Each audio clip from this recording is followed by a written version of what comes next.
Le Flash Info avec le centre de stockage de la Manche. Une opération de gendarmerie qui ne passe pas inaperçue hier matin à Équeurdreville. Une douzaine d'hommes équipés de gilets pare-balles et un chien spécialisé dans la recherche de stupéfiants sont intervenus pour une perquisition dans un appartement situé au 53 rue de la République.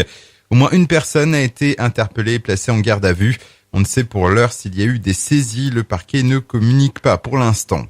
Les pompiers de Cherbourg qui sont intervenus hier pour 2 incendies en moins d'une demi-heure dans le quartier des Provinces. Malgré leur proximité, il n'y a aucun lien entre les deux sinistres.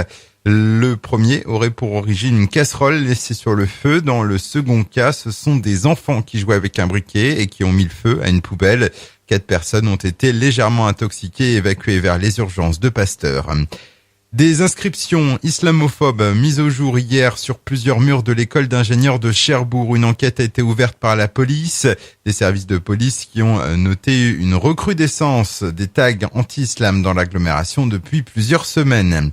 Des dizaines de milliers d'euros de dégâts pour le nouveau centre de formation des apprentis de Saint-Lô. Pour rappel, le CFA a été victime de vandales le week-end dernier.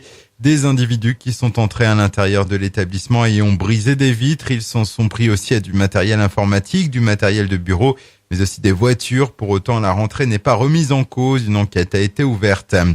Une nouvelle intervention de la SNSM de Fermanville. Hier, peu avant 19h, ils ont porté secours à un voilier de 11 mètres battant pavillon britannique et qui était tombé en panne à 5 nautiques au nord de la Grande Rade. Le navire en difficulté a ensuite été remorqué jusqu'à Cherbourg. Et puis, 2 dauphins retrouvés dimanche dernier sur la plage d'Agon-Coutainville. Les 2 cétacés étaient morts avant de s'échouer sur le sable et déjà dans un état de décomposition avancé. Après avoir été enlevés de l'estran, ils ont été pris en charge par un organisme spécialisé hier matin. Le Flash Info vous a été présenté par Landra, centre de stockage de la Manche à Digueulville. Pour en savoir plus et visiter notre centre, 0810 120 172, coup d'un appel local.